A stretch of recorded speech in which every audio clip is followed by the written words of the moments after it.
1945 সাল আসতে আসতে জাপানের সাধারণ মানুষদের জীবন হয়ে উঠেছিল দুর্বিষহ। দোকানে কোনো খাবার পাওয়া যাচ্ছিল না, পেট্রোলের দাম বেড়ে গিয়েছিল সে সময় প্রচুর। জাপানের রাস্তায় পার্সোনাল কোনো কার দেখা যাচ্ছিল না, শুধুমাত্র দেখা যাচ্ছিল পায়ে হেঁটে বেড়ানো মানুষ এবং সৈনিকদের। 6 আগস্ট 1945 সালে সকাল 7টার সময় দক্ষিণ আকাশে একটি আমেরিকার বিমান দেখতে পাওয়া যায়। সে সময় পুরো জাপানের বেতার কার্যক্রম বন্ধ করে দেওয়া হয় এবং সাইরেন বেজে উঠেছিল।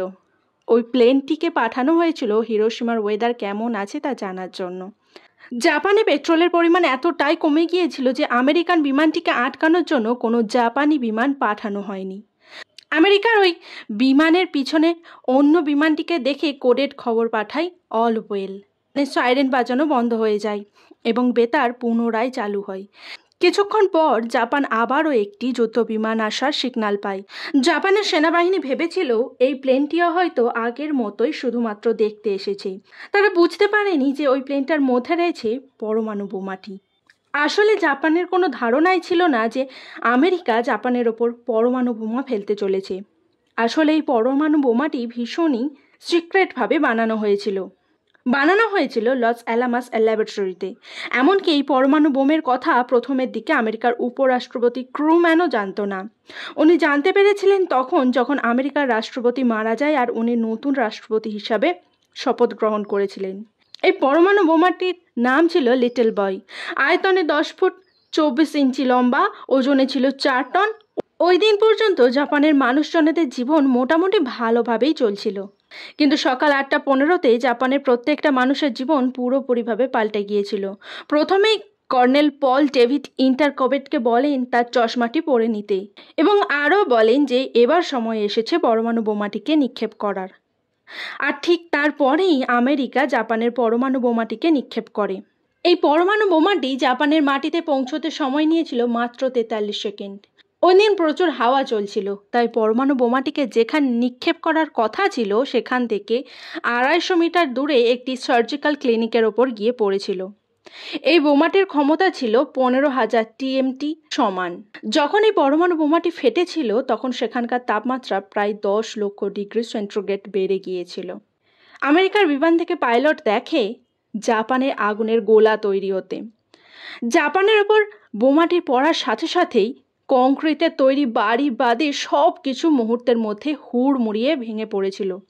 এমনকি বোমাটি যেখানে পড়েছিল সেখান থেকে শুরু করে 1500 রেশিওর মধ্যে বড় বড় বিল্ডিংয়ের কাঁচের তৈরি সমস্ত জানালা দরজা হুড়মুড়িয়ে ভেঙে পড়েছিল।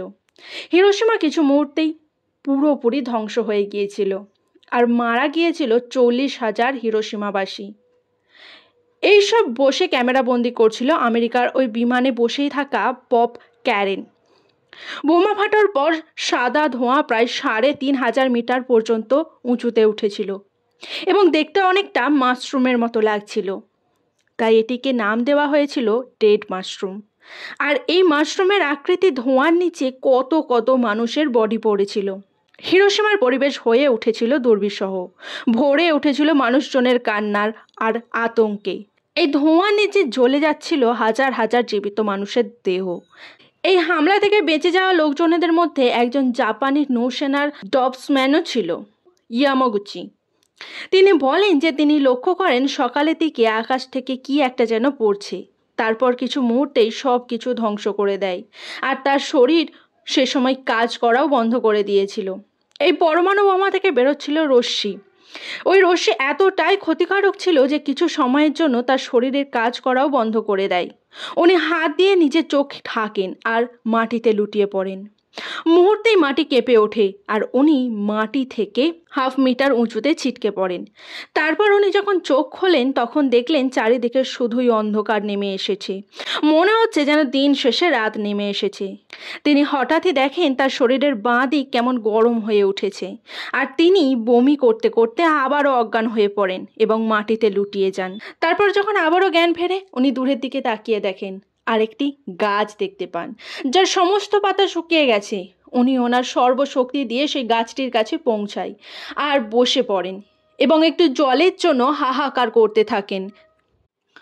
উনি মোট পরপর 2 বার জাপানের হিরোশিমা ও নাগাসাকিতে পারমাণবিক বোমার হামলা দেখেছিলেন। আর ওই ভয়ঙ্কর অভিজ্ঞতার কথা পরে সবার কাছে শেয়ার করেছিলেন। কিন্তু উনি এখন আর বেঁচে নেই। যারা এই বিস্ফোরণের পর বেঁচে গিয়েছিল তাদের অবস্থা মারা যাওয়া ব্যক্তিদের থেকেও খারাপ হয়ে গিয়েছিল।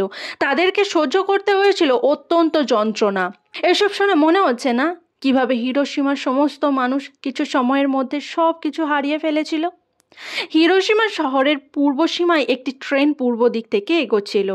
সে সময় জাপানের আওমিরা ট্রেন থেকে নামিয়ে দেন সমস্ত যাত্রীদের এবং ট্রেনের ইঞ্জিন থেকে আলাদা করে দেয় সমস্ত বগি। এরপর ওই ইঞ্জিনটি শুধু ট্রেন লাইন ধরে এগিয়ে যাচ্ছিল, কিন্তু বেশি দূর যেতে পারেনি, থেমে গিয়েছিল। কারণ রেল লাইনের ভরে উঠেছিল শহরের লোকজনে। তাদের মধ্যে কারো কারো মাথার কিছু অংশ শরীর থেকে আলাদা হয়ে গেছে, আবার কারো কারো হাত পা খসে পড়েছিল শরীর থেকে। তাদের চলাফেরা করার মতো শরীরে সেরকম কোনো ক্ষমতাই ছিল না। সবার মুখে শুধু একটাই কথা সেদিন শোনা যাচ্ছিল, সবাই জল চাইছে, একটু জল। পরমাণু বোমাটি বিস্ফোরণ হওয়ার 3 ঘন্টা পরে, মানে 11টার পর অতিরিক্ত গরম ও ধোঁয়ার কারণে সেদিন বৃষ্টি হয়েছিল। তবে সেদিন ওই বৃষ্টির জলের রং ছিল কালো। ওই বৃষ্টির জলে পারমাণবিক বোমার বিভিন্ন বিষাক্ত পদার্থ মিশে থাকার কারণে জল ছিল অত্যন্ত গাঢ় এবং সেদিন ওই বৃষ্টির জল কাপড় ও বাড়ির দেওয়ালকে পুড়িয়ে দিচ্ছিল। যেহেতু ইয়ামাগুচি গাছের তলায় বসে পড়েছিলেন, সেই কারণে বৃষ্টির জল ওনাকে স্পর্শ করতে পারেনি। এরপর একটু দূরেই উনি একটি গর্ত দেখতে পান, আর তার সামনে যেতেই দেখেন একটি মহিলা পড়ে আছেন। ওই বৃষ্টির জলে মহিলার পরনে জামা কাপড় সমস্ত কিছুই পুড়ে গিয়েছিল, এমনকি শরীরে থাকা চামড়াও জ্বলে যাচ্ছিল। কিন্তু মহিলাটির উঠে দাঁড়ানোর মতো ক্ষমতা ছিল না, আর তার মুখ দেখে মনে হচ্ছিল সে ভীষণই কষ্ট পাচ্ছে, কিন্তু তার মুখ থেকে কোনো শব্দই বেরোচ্ছিল না। ইয়ামাগুচিকে দেখে ওই মহিলাটি বলেছিলেন, আমাকে সাহায্য করুন, না হলে আমি মারা যাব।